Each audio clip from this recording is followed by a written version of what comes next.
کیا آپ نے کبھی سوچا ہے کہ ایک دن ایسا آئے گا جب یہ زمین پھٹ جائے گی، یہ آسمان چکنا چور ہو جائے گا اور انسان اپنی ماں سے، اپنے باپ سے، اپنے بچوں سے بھاگے گا؟ وہ دن ہے قیامت کا دن۔ آج ہم قرآن و حدیث کی روشنی میں اس پورے سفر کو سمجھیں گے، موت کے بعد سے لے کر جنت یا جہنم تک۔ دوستو، میں ہوں امجد آفتاب اور آپ دیکھ رہے ہیں امجد آفتاب وائس۔ چلیے چلتے ہیں ویڈیو کی طرف۔ قیامت آنے سے پہلے اللہ نے ہمیں بہت ساری نشانیاں بتائی ہیں۔ کچھ چھوٹی نشانیاں ہیں جو ہو چکی ہیں یا ہو رہی ہیں، اور کچھ بڑی نشانیاں ہیں جو ابھی آنی ہیں۔ آج ہم بات کریں گے انہی بڑی نشانیوں کی۔ پہلی اور سب سے خوفناک نشانی ہے دجال۔ رسول اللہ صلی اللہ علیہ وسلم نے فرمایا، آدم علیہ السلام سے لے کر قیامت تک دجال سے بڑا کوئی فتنہ نہیں۔ صحیح مسلم۔ دجال ایک آنکھ والا ہوگا، اس کے ماتھے پر کاف فا را لکھا ہوگا جو ہر مومن پڑھ سکے گا۔ وہ دعویٰ کرے گا کہ میں خدا ہوں، اور کمزور ایمان والے اس کے پیچھے چلے جائیں گے، لیکن اللہ نے اس کے خاتمے کا بھی انتظام کیا ہے۔ حضرت عیسیٰ علیہ السلام، جنہیں ہم آسمان پر زندہ مانتے ہیں، اللہ انہیں دمشق کی مسجد کے سفید مینار کے پاس آسمان سے اتارے گا۔ وہ دجال کو ڈھونڈیں گے اور اسے لد کے مقام پر قتل کریں گے۔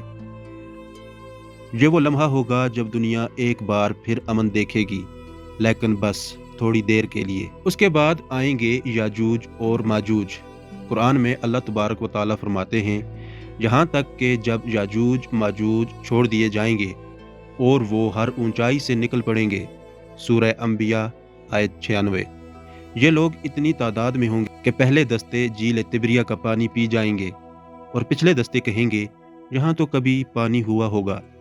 حضرت عیسیٰ علیہ السلام دعا کریں گے اور اللہ انہیں تباہ کر دے گا۔ پھر آئے گی وہ نشانی جس کے بعد توبہ کا دروازہ بند ہو جائے گا۔ رسول اللہ صلی اللہ علیہ وسلم نے فرمایا، تین چیزیں جب ظاہر ہو جائیں تو کسی ایسے شخص کو ایمان لانا فائدہ نہیں دے گا جو پہلے ایمان نہیں لایا، اور ان میں سے ایک ہے سورج کا مغرب سے طلوع ہونا۔ وہ دن جب لوگ آنکھ کھولیں گے اور سورج مغرب سے نکلے گا، وہ دن جہاں بھی ہوں گے بے بس ہوں گے۔ اور پھر حضرت اسرافیل علیہ السلام سور پھونکیں گے۔ اللہ قرآن میں فرماتے ہیں، اور سور پھونکا جائے گا تو جو کچھ آسمانوں میں ہے اور جو کچھ زمین میں ہے سب بے ہوش ہو کر گر پڑیں گے، سوائے اس کے جسے اللہ چاہے۔ اس پھونک کے ساتھ پہاڑ روئی کے گالوں کی طرح اڑ جائیں گے، سمندر بڑک اٹھیں گے، آگ بن جائیں گے، آسمان پھٹ جائے گا سرخ چمڑے کی طرح، ستارے جڑ پڑیں گے، زمین زور زور سے کانپے گی۔ وہ عمارتیں جو ہم نے بنائی ہیں، وہ گاڑیاں جن پر ہمیں فخر ہے، وہ بینک بیلنس جس کے لیے ہم نے رشتے تڑوائے، سب، بالکل سب ایک ہی لمحے میں ختم۔ کیا ہم تیار ہیں؟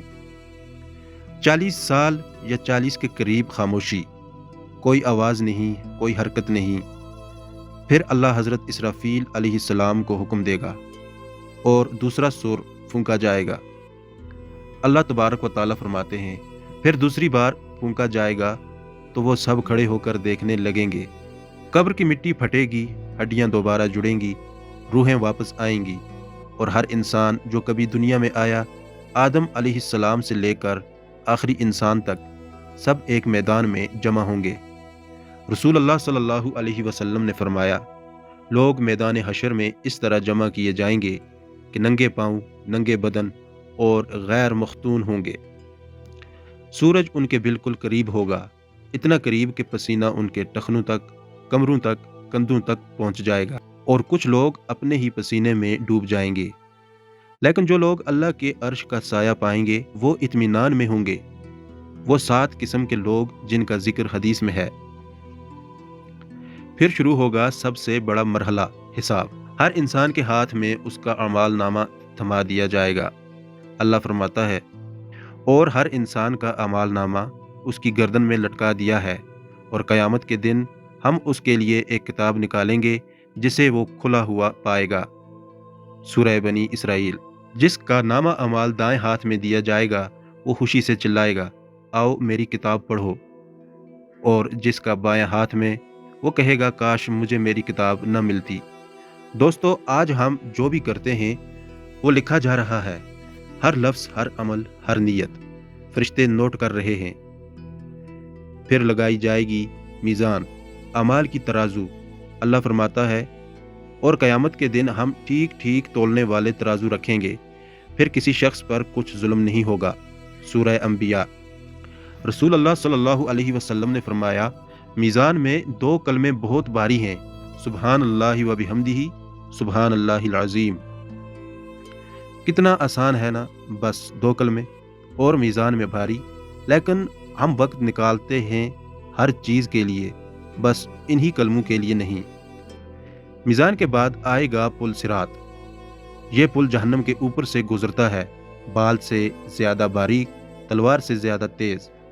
رسول اللہ صلی اللہ علیہ وسلم نے فرمایا، کچھ لوگ آنکھ کے جھپکنے کی طرح گزر جائیں گے، کچھ بجلی کی طرح، کچھ ہوا کی طرح، کچھ تیز گھوڑوں کی طرح، اور کچھ رینگتے ہوئے گزریں گے۔ جو گزر جائے جنت، جو پھسل جائے جہنم، اور لوگ چلائیں گے، اللہ سلامت رکھ، سلامت رکھ۔ جہنم وہ جگہ ہے جس کے بارے میں اللہ نے فرمایا، اور اس دن جہنم کو لایا جائے گا۔ اس دن انسان سمجھے گا، مگر وہ سمجھ اسے کیا فائدہ دے گی۔ رسول اللہ صلی اللہ علیہ وسلم نے فرمایا، جہنم کی آگ دنیا کی آگ سے 70 گنا زیادہ گرم ہے۔ وہاں نہ مریں گے نہ جئیں گے۔ وہاں کا کھانا ہوگا زقوم، ایک خوفناک درخت۔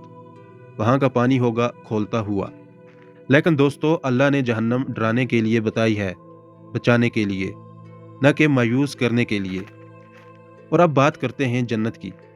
اللہ تعالیٰ فرماتے ہیں، نہ کسی آنکھ نے دیکھا، نہ کسی کان نے سنا، نہ کسی دل میں اس کا خیال آیا۔ جنت میں نعمتیں ہوں گی جن کا ہم تصور بھی نہیں کر سکتے۔ وہاں کی مٹی کستوری کی ہوگی، وہاں کا پانی شہد، دودھ اور خالص شراب سے بری نہریں۔ وہاں ہر خواہش پوری ہوگی، ایک سوچ کے ساتھ۔ لیکن سب سے بڑی نعمت، رسول اللہ صلی اللہ علیہ وسلم نے فرمایا، جب جنتی جنت میں داخل ہو جائیں گے، اللہ فرمائے گا، کیا تم کچھ اور چاہتے ہو؟ وہ کہیں گے، یا اللہ، تو نے تو ہمارے چہرے روشن کر دیے، جنت میں داخل کر دیا، جہنم سے بچا لیا، اور کیا چاہیے؟ پھر اللہ پردہ اٹھائے گا اور اللہ کا دیدار ہوگا۔ اللہ کو دیکھنا، یہ ہے سب سے بڑی جنت۔ دوستو، یہ ویڈیو محض معلومات کے لیے نہیں تھی۔ یہ دن آنا ہے، آپ پر بھی، مجھ پر بھی، ہر ایک پر۔ سوال یہ نہیں کہ قیامت کب آئے گی، سوال یہ ہے کہ ہم اس کے لیے تیار ہیں یا نہیں۔ ابھی وقت ہے، توبہ کا دروازہ کھلا ہے، نمازیں باقی ہیں، رشتے ٹھیک کیے جا سکتے ہیں، معافی مانگی جا سکتی ہے۔ رسول اللہ صلی اللہ علیہ وسلم نے فرمایا، اللہ رات کو اپنا ہاتھ پھیلاتا ہے تاکہ دن کا گنہگار توبہ کرے، اور دن کو اپنا ہاتھ پھیلاتا ہے تاکہ رات کا گنہگار توبہ کرے، یہاں تک کہ سورج مغرب سے نہ نکل آئے۔ اللہ سے مانگیں، اللہم انا نسألک الجنہ ونعوذ بک من النار۔ اے اللہ، ہمیں جنت دے اور جہنم سے بچا۔ اگر یہ ویڈیو آپ کے کام آئی تو ایک بار اپنے گھر والوں کو بھی بھیجیں۔ Like, share, subscribe.